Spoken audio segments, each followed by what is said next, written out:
Disclaimer, this channel assumes you talk to your DM about literally everything. This is a communication game. The game literally doesn't work if you don't talk to each other. Anyways, let's start the video. Almost all the best summon spells in the game have gotten nerfed. All we really have left that are really powerful is Summon Greater Demon, Giant Insect, Animate Dead, Tiny Servant, and one other spell which I forgot existed until now. It's Danse Macabre. It's incredibly underrated, and I've been a noob for not thinking about this spell enough. When it comes to wizards and sorcerers, the go-to summon spell besides Summon Greater Demon was Animate Objects. You would pull out 10 silver coins and animate them to swarm and attack creatures. It was amazing at Focus Fire. It did like 40 DPR on average by itself. Now it's been heavily nerfed where its DPR is basically cut in half. Because, well, you're only animating like 5 silver coins. Now, you might argue that's totally deserved, and I'll agree with you to some extent. But we're here to talk about optimization. We're here for power. And the new solution to power is necromancy. Today, we're going to talk about a better alternative only wizards and warlocks get. Yeah, sadly, sorcerers don't get Danse Macabre. Danse Macabre is a Xanathar spell that was untouched just like Summon Greater Demon.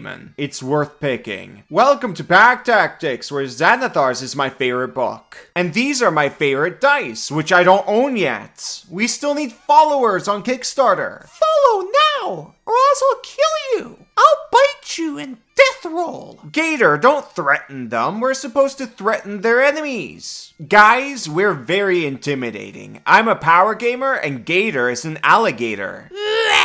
If you roll us together, you'll have advantage. I have Pack Tactics too. But I have to be honest, this is not enough dice for Danse Macabre, but that's not gonna stop us at all. We're the best at aiding the dead. We're actually the most pro necromancy channel on the internet. If you're pro necromancy, follow us on Kickstarter. And follow us if you're interested in the dice. Yes, link in the description. Follow, follow, follow. Then with enough followers, we can launch the project. Back to the video. Danse Macabre, 5th level spell, concentration, action, 60-foot range, 1 hour duration. Threads of dark power leaps from your fingertips to piece up to 5 small or medium corpses you can see within range. Each corpse immediately stands up and becomes undead. You decide whether it's a zombie or a skeleton, and it gains a bonus to its attack and damage roll equal to your spellcasting modifier. That's really important. Remember that. You can use a bonus action to mentally command the creatures you make with this spell, issuing the same command to all of them. To receive the command, a creature must be within 60 feet of you. You decide what actions the creatures will take and where they will move during their next turn. Or you can issue a general command, such as guard a chamber or passageway against your foes. If you issue no commands, the creatures do nothing except for defend themselves against hostile creatures. Once given an order, the creature continues to follow it until their task is complete. The creatures are under your control until the spell ends, after which they become inanimate once more. Upcast, you animate up to 2 additional corpses for each slot level above 5th. By the way, if it wasn't clear, the undead roll their own initiative. Now, the way you animate the dead is actually different from the Animate Dead spell. Link in the description for that video. To sum up Animate Dead animating the dead, you can animate any pile of bones, which included funny stuff like chickens, and they would turn into skeletons, with the skeleton stat block. Danse Macabre is not the same. Here it's just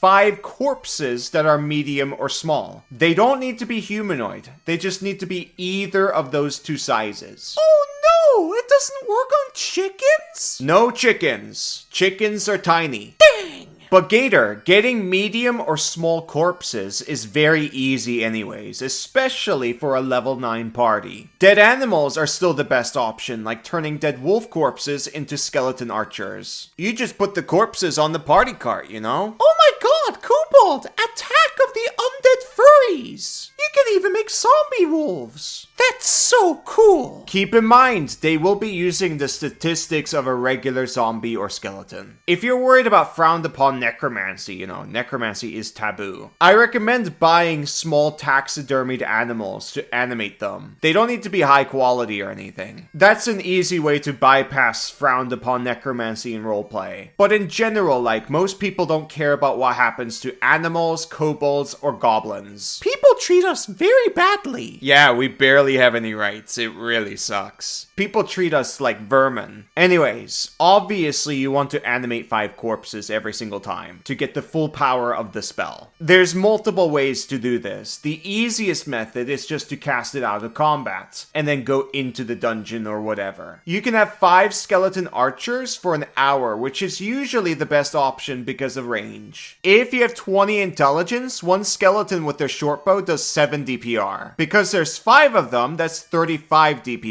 If you fling cantrips every turn, then that's even higher. 35 DPR is higher than 2024 anime objects, which is like 20 DPR. That hit chance I used is 65%. The chance to hit dips to 60% on average at endgame. So this scales greatly. Unfortunately though, skeletons only have 13 AC and HP. So multi-attack will wreck these guys and get rid of them easily, which is really why I recommend going range. But hey, at least you and your friends aren't taking that damage if the undead are being attacked. And 5 skeletons is just harder to get rid of than a Tasha summon. They're way more annoying because, well, they can split up, they can block paths, they can surround the enemy. The only thing I recommend here is you split them up far away, so they're just annoying in general. Together, they're doing 5 attacks. A Tasha summon isn't doing that. And they have good range, so try to keep them alive as much as possible. They should use cover and stuff. Another thing I should mention is if you're playing a warlock, you can give 3 of your skeletons magic stones. It will give them a massive DPR boost. With 2024 Agonizing Blast, you can add your charisma modifier to the magic stone's damage rolls. With 20 charisma, they're attacking with 1d20 plus 5 plus 5. And their damage is 1d6 plus 5 plus 5 plus 5. That's like 14.05 DPR. With 3 stone throws, that's 42.19 DPR. Then we add the remaining 2 skeletons and we get 56.09 DPR total. That's amazing DPR. That's more than 2014 anime objects. If we're really optimizing magic items, we can get that DPR even higher. The easiest method is to arm them with wands of magic missiles. You can craft a single wand for 200 gold in 5 days. You need proficiency in Woodcarver's tools and Arcana though, and you need a friend with the same proficiencies, which is really easy to get. You could just hire an NPC to help you. Link in the description for more details about magic item crafting. Anyways, wands of magic missiles don't require attunements, so that means the skeletons can use them. If you manage to arm all of them with wands, they'll be really good at gunning down single targets. Another thing you can possibly do is give one of them a Pipes of Haunting for them to play. That's fantastic control. Or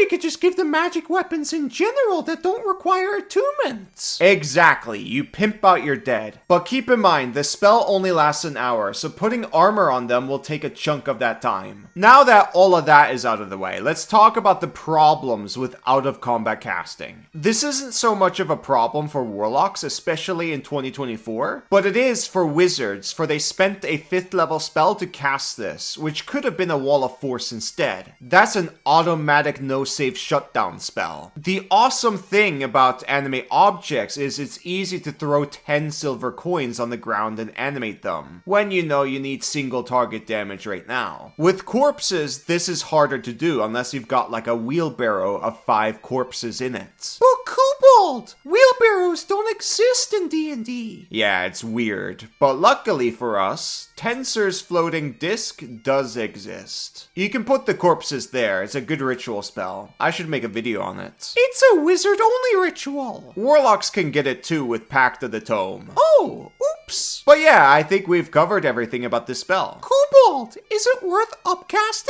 Usually no, unless you've got crazy good magic items. Besides that, I would just cast this as a 5th level spell. Shoutouts to June for reminding me that this spell exists. I absolutely recommend you pick up Danse Macabre with 2024 content. If you're playing 2014, I would go for Animate Objects because 40 DPR. It's so easy. But Danse Macabre is still very good, especially with magic items. End the video. If you really like this video, go follow the Kobold and Gator Dice on Kickstarter. You press this big button here. Anyways, thank you for watching. Bye-bye.